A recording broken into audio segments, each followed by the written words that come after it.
Social ரெஃபார்மர்ஸ் அப்படின்றது பார்த்துட்ருக்கோம். இப்போது ராஜாராம் மோகன் ராய் அவங்களோடதை பார்த்தோம். நெக்ஸ்ட்டு மகரிஷி தேவேந்திரநாத் தாகூர். எங்கேயோ தேவேந்திரநாத் தாகூர்னால் எங்கேயோ தாகூர்னு ஏதோ படித்த மாதிரி ஞாபகம் வருமே டக்குன்னு. அதே தான், நம்ம ரவீந்திரநாத் தாகூரோட அப்பா தான் வந்து மகரிஷி தேவேந்திரநாத் தாகூர். ராஜாராம் மோகன் ராய் 1833 இறந்துடுறாங்க. இவருக்கு அப்புறம் வர்றது தான் வந்து மகரிஷி தேவேந்திரநாத் தாகூர். இவர் வந்து ஒரு மாடர்ன் ரெஃபார்மர் அப்படின்னு சொல்லப்படுறாங்க. இவங்களோட காலம் 1817 1905. இவருக்கு மொத்தம் 4 ஆர்டிக்கிள் அப்படின்றது இருக்குது. என்ன அப்படின்னா, நம்பிக்கை சம்மந்தப்பட்ட ஒரு 4 பிரின்சிபல் அப்படின்றத இவர் எடுத்து வைக்கிறாரு. ஃபர்ஸ்ட்டு வந்து ஸ்டார்டிங்கில் எதுவுமே கிடையாது, எல்லாம் இருக்கிற ஒரே ஒரு கடவுள் மட்டும்தான் இருக்கார். அவர் தான் இந்த உலகத்தையே வந்து படைச்சிருப்பார். பிகினிங்கில் நத்திங். நெக்ஸ்ட்டு ஒரே ஒரு சுப்ரீம் பீயிங் இருக்காங்க, அவங்க தான் இந்த யூனிவர்ஸையே க்ரியேட் பண்ணாங்க. ஸ்டார்டிங்கில் எதுவுமே இல்லை, அப்புறம் ஒரே ஒரு கடவுள் மட்டும்தான் இருக்கார், அவர் தான் இந்த உலகத்தையே படைத்தவர் அப்படின்னு சொல்கிறாரு. இவரோட செகண்ட் நம்பிக்கை கோட்பாடு என்னென்னு பார்த்தீங்கன்னா, அந்த கடவுள் பற்றி சொன்னார்ல ஃபர்ஸ்ட் லைனில், செகண்ட் லைனில் அந்த கடவுள் அப்படின்றது அவர் தான் உண்மை, ட்ரூத்து, எல்லை இல்லாத ஒரு அறிவு, எல்லை இல்லாத ஞானம், அப்புறம் குட்னஸ்னால் நல்ல பண்பு, பவர்னா சக்தி. இது எல்லாத்துக்குமே வந்து கடவுள் யார் அப்படின்னா அந்த ஒருவர் முதல்ல தோன்றினார் பாரு, அவர் தான் உண்மையோட, எல்லை இல்லாத ஞானத்தோட, நல்ல பண்போட, சக்தியோட கடவுள் அந்த ஒருவர் தான். அவர் தான் வந்து எட்டர்னல் அப்படின்னா நிலையானவர். ஓம்னி ப்ரெசன்ட் அப்படின்னா எங்கேயுமே, தூணிலும் இருப்பான் துருமிலும் இருப்பான்னு சொல்லுவாங்கள்ல, எங்கும் நிறைந்தவர் அந்த கடவுள் தான். அப்புறம் த ஒன் வித்தவுட் செகண்ட், அவருக்கு இணை வேறு யாருமே கிடையாது, அவர் தான் அப்படின்றது நம்பிக்கை கோட்பாடு, செகண்ட் கோட்பாடு. மூணாவது, அவர் சால்வேஷன், நம்மளோட வீடு பேருன்னு சொல்லுவாங்கள்ல, நம்மளோட அல்டிமேட் கோல் அப்படின்ற மாதிரி, ஓகேவா, அல்டிமேட் கோல் ஆஃப் மேன்கைண்ட் அப்படின்றது தான் வந்து சால்வேஷன். நம்மளோட வீடு பேர் அப்படின்றது இந்த பிறவியில் வந்து, இந்த பிறவியாக இருக்கட்டும் அடுத்த பிறவியாக இருக்கட்டும், அந்த கடவுளை நம்புறதும் அவங்கள வணங்குறதுல மட்டும்தான் நம்மளோட வீடு பேர் அப்படின்றது இருக்குது. அவங்கள நம்புறதும் அவங்கள வணங்குறதும், இந்த பிறவிலையாக இருக்கட்டும் அடுத்த பிறவிலையாக இருக்கட்டும், அந்த கடவுளை நம்புறது தான் நம்மளோட வீடு பேர் அப்படின்னு சொல்கிறாங்க. அது மட்டும் இல்லாமல் நெக்ஸ்ட்டு, அவரை நம்புறது அப்படின்றது அவரை வந்து நேசிக்கிறது, லவ் பண்ணுறது, ப்ளஸ் டூயிங் ஹிஸ் வில், அவரோட விருப்பத்தை நம்ம செயல்படுத்துறது. அவரை நேசிக்கிறது, அவரோட விருப்பத்தை நம்ம செயல்படுத்துறது தான் வந்து அவரை நம்புறதுன்னு என்ன சொன்னோம்ல, நம்புறது என்னென்னா அவரை நேசிக்கிறது, அவரோட விருப்பத்தை தான் செயல்படுத்துறது தான் வந்து உண்மையான ஒரு கடவுளை நம்புறது அப்படின்றதுக்கான ஒரு அர்த்தம். மகரிஷி தேவேந்திரநாத் தாகூர். நெக்ஸ்ட்டு கேஷப் சந்திர சென் அப்படின்றவர் இப்போது பிரம்ம சமாஜ் அப்படின்றது தான் வந்து ராஜாராம் மோகன் ராயாக இருக்கட்டும், அதற்கப்புறம் வந்து தேவேந்திரநாத் தாகூராக இருக்கட்டும், 2 பேருமே வந்து பிரம்ம சமாஜ் அப்படின்ற இயக்கத்தில் தான் வந்தாங்க. நெக்ஸ்ட்டு தேவேந்திரநாத் தாகூர் அப்படின்றவர் ரொம்ப ஒரு மாட்ரேட், ஒரு மிதவாத சீர்திருத்தவாதி தான். ஆனால் அவர் கூட ஒர்க் பண்ணவங்க எல்லாருமே யங் கொலீக்ஸ். ஸோ ரொம்ப இளையவர்கள் அப்படின்னா சீக்கிரமாகவே வந்து மாற்றம் அப்படின்றது வேணும் அப்படின்னு அவங்களாம் நினச்சாங்க. ஆனால் மாற்றம் அப்படின்றது டக்குன்னு வராது சில இடத்துல அப்படின்றத அவங்க புரிஞ்சுக்கல. ஸோ அதில் முக்கியமானவர் அப்படின்றவங்க தான் வந்து கேஷப் சந்திர சென். 1838 1884 வரை இவரோட காலம். இவர் எப்போ வந்து பிரம்ம சமாஜில் இணைகிறார் அப்படின்னா, கிரேட் ரிவோல்ட் ஆரம்பித்தது பாருங்கள் 1857, அந்த ஆண்டு தான் வந்து பிரம்ம சமாஜில் இணைகிறாரு கேஷப் சந்திர சென். இதில் believe in spirit not its founder, கிறிஸ்டியானிட்டியால் நிறைய ஈர்க்கப்பட்டவர் கேஷப் சந்திர சென். இவர் என்ன தான் வந்துட்டு 1857 இதில் இணைஞ்சாலும் 1866 இங்கே நிறைய பிளவு அப்படின்றது ஏற்பட்டது. ஏன் அப்படின்னு பார்த்தீங்கன்னா, இவர் தனியாக போயிட்டு, கேஷப் சந்திர சென் தனியாக போயிட்டு பிரம்ம சமாஜ் ஆஃப் இந்தியா அப்படின்ற புது அமைப்பு, இந்திய பிரம்ம சமாஜம் அப்படின்ற அமைப்பை கேஷப் சந்திர சென் உருவாக்குனாங்க. இதுக்கு முன்னாடி இருந்த பிரம்ம சமாஜை வந்து எப்படி சொன்னாங்க, அதுக்கப்புறம்னா ஆதி பிரம்ம சமாஜ், முன்னாடி இருந்தது பேர் ஆதி பிரம்ம சமாஜ். இவர் தனியாக பிரிஞ்சு போனது வந்து பிரம்ம சமாஜ் ஆஃப் இந்தியா, இந்திய பிரம்ம சமாஜ் அப்படின்னு சொல்கிறாங்க. இதற்கப்புறம் வந்துட்டு கேஷப் சந்திர சென் பிரம்ம சமாஜோட கோட்பாடுகளை நிறையா சொன்னாலும் சைல்டு மேரேஜை எதிர்த்து நிறைய தாட்ஸ் இந்த அமைப்புக்கு இருந்தாலும் தன்னோட 14 வயது பெண் குழந்தைக்கு வந்து ஒரு இந்திய இளவரசருக்கு வந்து கல்யாணம் பண்ணி கொடுக்குறாங்க கேஷப் சந்திர சென். என்னடா நம்மளோட சமாஜில் இருந்து நம்ம சமாஜோட ஒரு ஐடியாவே வந்து இவர் ஃபாலோ பண்ணாமல் தன்னோட பொண்ணுக்கே வந்து இது மாதிரி சைல்டு மேரேஜ் பண்ணுறாங்களே அப்படின்னு சொல்லிட்டு நிறைய பேர் இந்த பிரம்ம சமாஜ் ஆஃப் இந்தியா, இந்திய பிரம்ம சமாஜ்லேருந்து பிரிஞ்சு புதிய கட்சியை புதிய இயக்கத்தை தொடங்குறாங்க. அதுதான் சாதாரண சமாஜ் அப்படின்ற இயக்கம். இதுவும் வந்துட்டு என்னென்னா ஆன்டி கிறிஸ்டியன் டெண்டன்சிஸ் அப்படின்ற கிறிஸ்துவத்துக்கு எதிரான ஒரு இது வந்து பரப்புது சாதாரண சமாஜ். நெக்ஸ்ட் பார்க்க போகிற தலைவர் யார் அப்படின்னு பார்த்தீங்கன்னா, ஒரு ரிஃபார்மர், ஒரு சீர்திருத்தவாதி யார் அப்படின்னு பார்த்தீங்கன்னா ஈஸ்வர் சந்திர வித்யாசாகர். ஈஸ்வர் சந்திர வித்யாசாகர் இவரோட காலம் 1820லேருந்து 1891. இவரும் வங்காளத்தை சேர்ந்தவர்.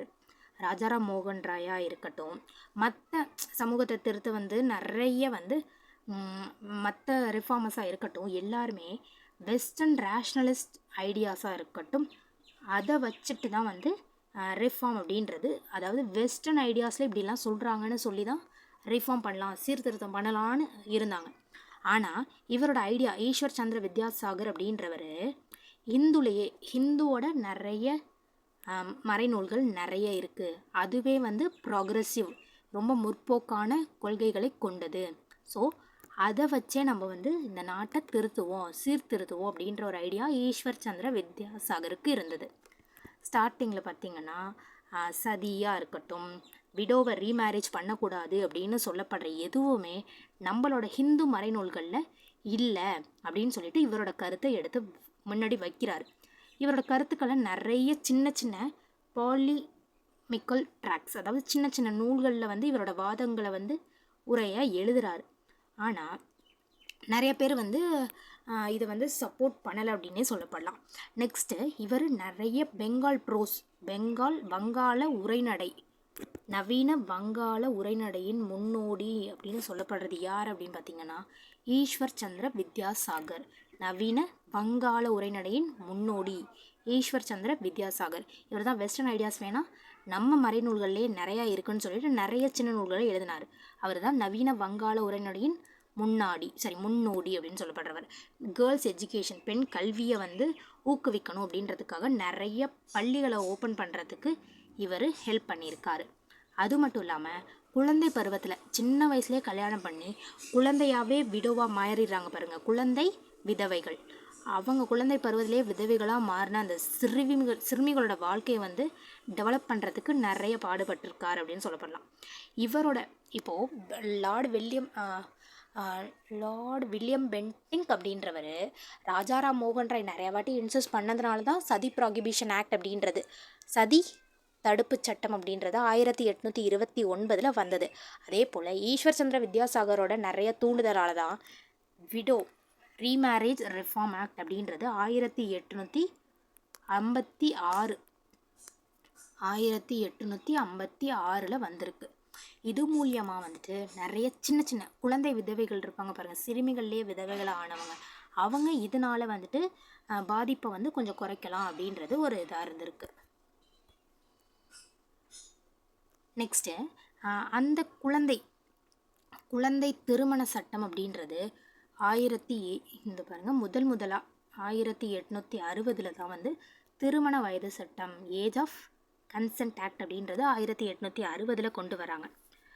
அதோட பெருமை யாருக்கு வரும்னா இவருக்கு தான், ஈஸ்வர் சந்திர வித்யாசாகர் தான் சேரும். அப்போது திருமணத்தோட வயது 10 இருந்தது. நெக்ஸ்ட் 1891 12 மாறுது, 1925 13 மாறுது, 1860 10 91 12 25 13 மாறுது. ஆனால் என்ன இதில் ஒரு இதுனா ஏஜ் ஆஃப் கன்சென்ட் கமிட்டி அப்படின்னு ஒன்று உருவாச்சு. திருமண வயது ஒப்புதல் கமிட்டி அப்படின்றது 1929 திருமண வயது ஒப்புதல் கமிட்டி அப்படின்றது வந்து இந்த சட்டம் அப்படின்றது ஜஸ்ட் எழுதப்பட்டது தான். ஆனால் நிறைய பேருக்கு இது போய் சேரலை.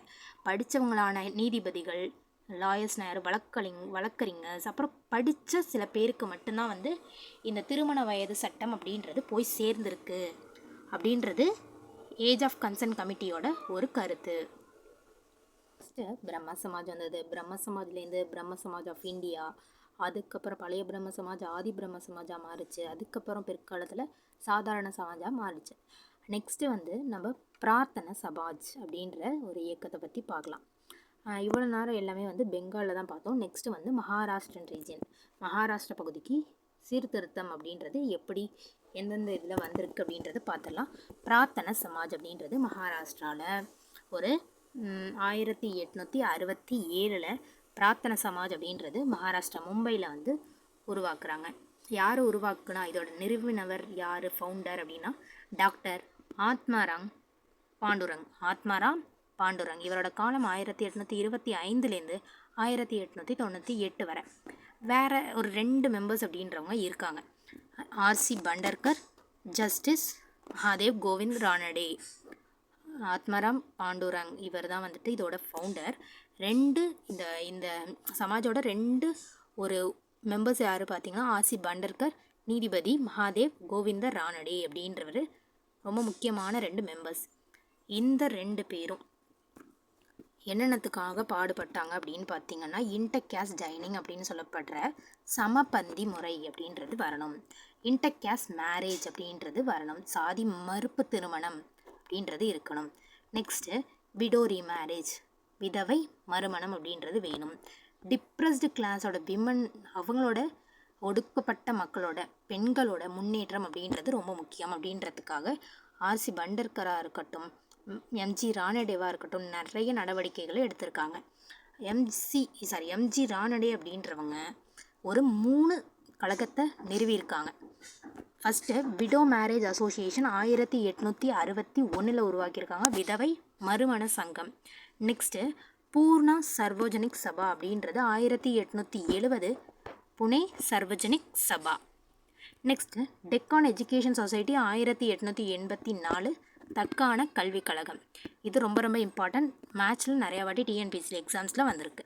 ஃபஸ்ட்டு விதவை மறுமண சங்கம் 1861, Pune Sarvajanik Sabha 1870, Deccan education society 1884. Next among the upper caste அப்படின்றது என்னென்னா, நிறைய இது மாதிரி சாதி மறுப்பாக இருக்கட்டும், சாதி விதவை மறுமணமாக இருக்கட்டும், எல்லாமே வந்து அப்பர் கேஸ்டில் உள்ள அவங்க மக்களுக்கு இடையில் நடந்த இந்த சோஷியல் ஈவல்ஸ் அங்கே இருக்கிறத மட்டும்தான் பார்த்தாங்க. நெக்ஸ்ட்டு ஹிந்து ரைவைவலிசம், இந்து புத்தரிச்சி இயக்கம் அப்படின்றது பார்க்கலாம். ஃபஸ்ட்டு யார் பார்த்தீங்கன்னா, சுவாமி தயானந்த சரஸ்வதி. அவர் ஆரம்பித்த இயக்கம் அப்படின்றது ஆரிய சமாஜ் 1875. ஃபஸ்ட்டு பார்த்த பிரம்ம சமாஜ் 1828. நெக்ஸ்ட்டு பிரார்த்தனை சமாஜ் 1867. அதே போல் இப்போ ஆரிய சமாஜ் அப்படின்றது 1875. இதை வந்து யார் வந்து ஸ்டார்ட் பண்ணுறாங்க அப்படின்னு பார்த்தீங்கன்னா, ஃபஸ்ட்டில் பார்த்துட்டோம் சுவாமி தயானந்த சரஸ்வதி. அந்த தயானந்த சரஸ்வதியோட காலம் 1824லேருந்து 1883 வரை. இவர் யார் அப்படின்னு பார்த்தீங்கன்னா, வெஸ்டர்ன் கேங்கட்டிக் பிளைன், அதாவது மேலை கங்கை சமவெளியில் ஒரு அலைஞ்சிட்டு இருந்த ஒரு மனிதர். யார்? சுவாமி தயானந்த சரஸ்வதி. மேலை கங்கை சமவெளியில் அலைந்து திரிந்து கொண்டிருந்தவர். பின்னாளில் பார்த்திங்கன்னா பஞ்சாபில் செட்டில் ஆகுறாங்க. பஞ்சாபில் செட்டில் ஆகிட்டு இவரோட ஐடியாஸை வந்து மற்றவங்களுக்கு போதிக்கிறாங்க. இவரோட நூல் அப்படின்றது சத்யார்த்த பிரகாஷ் அப்படின்றது இவரோட நூல். சத்யார்த்த பிரகாஷ் இந்த நூல் அப்படின்றது நிறைய பேர் படித்த ஒரு நூல். நெக்ஸ்ட்டு நோ ஸ்கிரிப்சுவல் சாங்ஷன் அப்படின்றது நம்ம பழங்கால நம்மளோட மறைநூல்களில் வந்து சைல்டு மேரேஜாக இருக்கட்டும், விடோ ரீமேரேஜை எதிர்க்கிறதா இருக்கட்டும், ஒரு polluting effects of foreign travel, ஒரு பக்கத்து நாடு அயல் நாடுக்கு போனால் வந்து தீட்டுன்னு சொல்லப்படுற பழக்கங்களாக இருக்கட்டும், இது எதுவுமே நம்ம மறைநூல்களில் சொல்லப்பட இல்லை. ஸோ நம்ம வந்து ஏன் அந்த நேர்மறையான ஒரு கருத்துக்களை, ஒரு எதிர்மறையான கருத்துக்களை நம்ம வந்து எடுத்துக்கணும் அப்படின்றதுல இவர் கரெக்டாக இருந்தார். Next positive principles.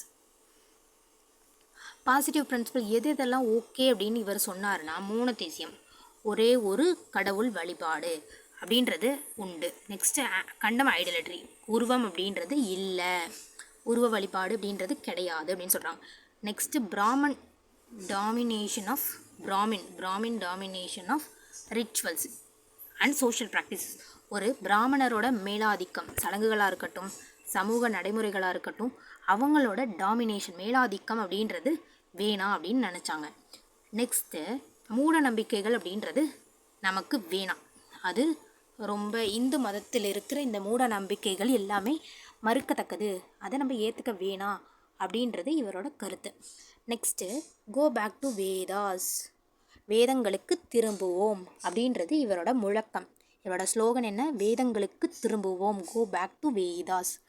ஆரிய சமாஜ் வந்து பிரிட்டிஷ் இந்தியாவில் நிறைய மத மாற்றம் அப்படின்றது நிறைய அங்கே நடந்துட்டு இருந்தது. பிரிட்டிஷ் வந்ததுக்கப்புறம் ரிலீஜியஸ் கன்வர்ஷன் அப்படின்றது நிறைய இந்தியாவில் நடந்தது. அதை வந்து ஸ்டாப் பண்ணணும் அப்படின்றதுக்காக கவுண்டர் கன்வர்ஷன் அப்படின்ற சுத்தி மூமெண்ட், எதிர்மத மாற்றம். என்னன்னா, ஏற்கனவே ஹிந்துவாக இருந்து இஸ்லாமுக்கோ கிறிஸ்டினுக்கோ மதத்துக்கோ போனவங்க திரும்ப இந்துக்களாக மாறுறதுக்காக ஒரு பியூரிஃபிகேட்டரி செரிமோனி, சுத்திகரிப்பு சடங்கு அப்படின்னு சொல்லப்படுற சுத்தி மூமெண்ட் அப்படின்றது வந்தது. ஹிந்துஸ் இஸ்லாமாவோ ஒரு கிறிஸ்டியானிட்டிக்கு கன்வெர்ட் ஆன ஹிந்துஸ் திரும்ப ஹிந்து மதத்துக்கே வரலாம் அப்படின்றது தான் வந்து இந்த சுத்திகரிப்பு சடங்கு. பேர் சுத்தி இயக்கம் அப்படின்னு சொல்லுவாங்க, சுத்தி மூமெண்ட். நெக்ஸ்ட் ஆரிய சமாஜ் அப்படின்றது 19th and 20th செஞ்சுவரியில் அன்டிவைடட் பஞ்சாபாக இருந்தபோது நிறைய ஹிந்து முஸ்லீம் கிறிஸ்டினில் நிறைய டிபேட்ஸ் அப்படின்றது இருந்திருக்கு. அதோட ரிசல்ட் என்னன்னு பார்த்திங்கன்னா, நிறைய சோஷியல் ரெஃபார்ம்ஸ், சீர்திருத்தங்கள் அப்படின்றது வேணும், கல்வி அப்படின்றத பரப்பணும் அப்படின்றதுக்காக தயானந்தா ஆங்கிலோ வேதிக் பள்ளி அண்ட் கல்லூரி, Dayananda Anglo Vedic school and colleges அப்படின்றத கொண்டு வந்தாங்க தயானந்த சரஸ்வதி. இந்த தயானந்த ஆங்கிலோ வேதிக் பள்ளியில் தான் வந்து பகத்சிங் கூட படிச்சிருப்பார், லாகூரில் இருந்ததில். நெக்ஸ்ட்டு 1893 ஒரு ஸ்பிளிட் அப்படின்றது அங்கே நடக்குது. யார் அப்படின்னா சுவாமி சரதானந்தா. 1857 1926 தயானந்த சரஸ்வதிக்கு அப்புறம் சுவாமி சரதானந்தா தான் வந்துட்டு இந்த தயானந்த ஆங்கிலோ வேதிக் ஸ்கூல்ஸை பார்த்துக்கிறாங்க. இது வந்து ரொம்ப வெஸ்டர்னைஸ்டு, மேற்கத்திய கருத்துக்கெல்லாம் ரொம்ப அதிகமாக இதில் வந்து டாமினேட் பண்ண ஆரம்பித்தது. ஆனால் நம்ம தயானந்த சரஸ்வதியோட கருத்துக்கள் அப்படின்றது ஏன்ஷியன் நம்மளோட டெக்ஸ்ட்லேயே நிறைய இருக்குது அப்படின்னு சொல்லப்படுறது தான். ஸோ ரொம்ப வெஸ்டர்னைஸ் ஆகுறப்போ கொஞ்சம் நம்ம ஆரிய சமாஜோட கருத்துக்கு கொஞ்சம் எதிர்வாதமாக இருக்கிற மாதிரி இருந்தது. 1900 அந்த காலகட்டத்தில் குருகுலங்களை ஏற்படுத்துகிறாங்க. அதுதான் வந்து வேதங்களை படிக்கிறதுக்கான ஒரு சீட் ஆஃப் லேர்னிங்காக இருந்திருக்கு அப்படின்னு சொல்லப்படுது. நெக்ஸ்ட்டு ராமகிருஷ்ண பரமஹம்சர் அப்படின்றவர் கல்கட்டாவில் தக்ஷிணேஸ்வர் அப்படின்ற ஊரில் ஒரு சின்ன ஒரு எளிய அர்ச்சகராக இருந்தவர் தான் வந்து ராமகிருஷ்ண பரமஹம்சர். இவரோட காலம் 1836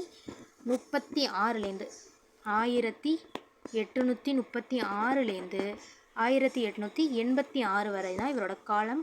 ராமகிருஷ்ண பரமஹம்சர் எப்போ அப்படின்னா லேட்டர் ஹாஃப் ஆஃப் 19th செஞ்சுவரியில் கடைசியில் என்ன சொல்கிறாங்க, இவரோட என்னென்னா ஒரு கடவுளோட நம்மளோட அந்த ஆன்ம ரீதியான ஒரு கடவுளோட நம்ம வந்து அட்டாச் ஆக்கிறதுக்கு பஜனை பாடல்கள் மூலமாக ஒரு ரொம்ப உருகி பாடுறோமா, அது மூலியமாக அந்த வழிமுறை மூலமாக நம்ம கடவுளை அடைஞ்சிடலாம் அப்படின்றது தான் வந்து இவரோட ஒரு எண்ணம், தாட்.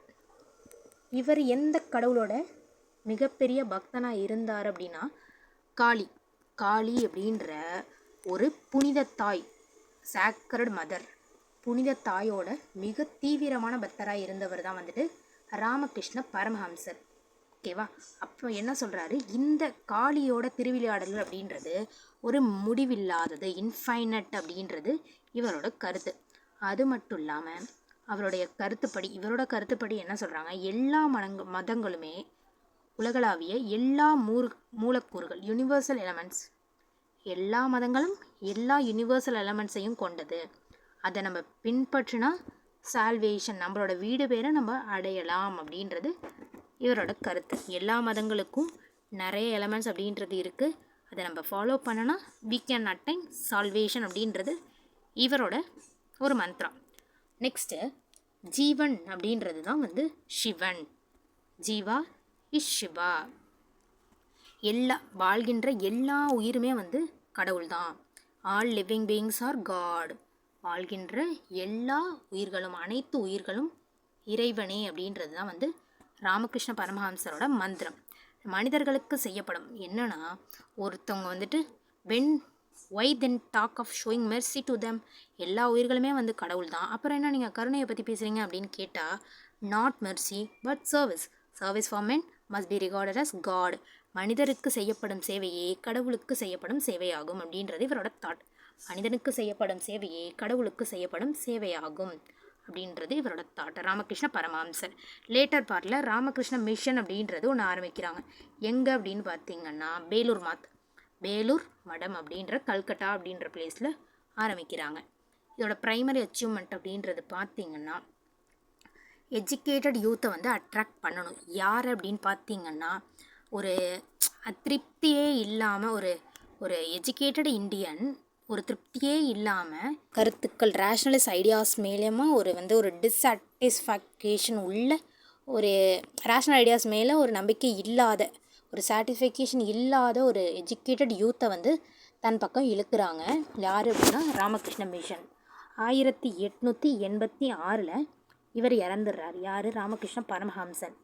இவரோட டிசிப்ளின்ஸ், இவரோட சீடர்கள் எல்லாம் வந்துட்டு ஒரு ரிலீஜியஸ் கம்யூனிட்டியை வந்து ஆர்கனைஸ் பண்ணுறாங்க. அது மூலியமாக task of making his life and teaching. அவரோட ராமகிருஷ்ண பரமஹம்சரோட போதனைகளை இந்தியாவிலையும் சரி வெளிநாட்டிலையும் சரி அவரோட வாழ்க்கை மற்றும் போதனைகளை பரப்புறது அவரோட சீடர்களோட வேலையாக மாறிடுச்சு அப்படின்னு சொல்லப்படுறாரு. இவரோட சீஃப் சீடர் யார்? விவேகானந்தர் அப்படின்றது தான் வந்து இவரோட சீஃப் சீடராக இருந்தவர். கிறிஸ்துவ சமய பரப்பு நிறுவனங்கள், என்னது கிறிஸ்டியன் மிஷினரிஸ்னு சொல்லப்படுறாங்கல்ல, பிரிட்டிஷ் காலகட்டத்தில் நிறைய கிறிஸ்டியன் மிஷினரிஸ் அப்படின்றது இந்தியாவுக்குள்ளே வந்தாங்க அவங்களோட மதங்களை பரப்புறதுக்காக. அந்த கிறிஸ்டியன் மிஷினரிஸோட ஸ்ட்ரக்சரை வந்து ஃபாலோ பண்ணிவிட்டு ராமகிருஷ்ண மிஷன் அப்படின்றத வந்து ஸ்டார்ட் பண்ணுறாங்க. இந்த ராமகிருஷ்ண மிஷன் அப்படின்றது ரிலீஜியஸ் ஆக்டிவிட்டீஸ்க்கு மட்டும் கிடையாது. அவங்க education, health care, relief in calamities. Education படிக்கிறது, ஹெல்த்து உடல்நலம் மருத்துவ உதவியாக இருக்கட்டும், கெலாமிட்டிஸ்னால் ஒரு இயற்கை சீற்றம் அப்போது நிவாரணம், ஒரு ரிலீஃப் அப்படின்றது கொடுக்கறதுக்கான சமூக பணிவுகளையும் செஞ்சவங்க தான் வந்து ராமகிருஷ்ணா மிஷன். ஓகே, நெக்ஸ்ட் வீடியோவில் பார்க்கலாம்.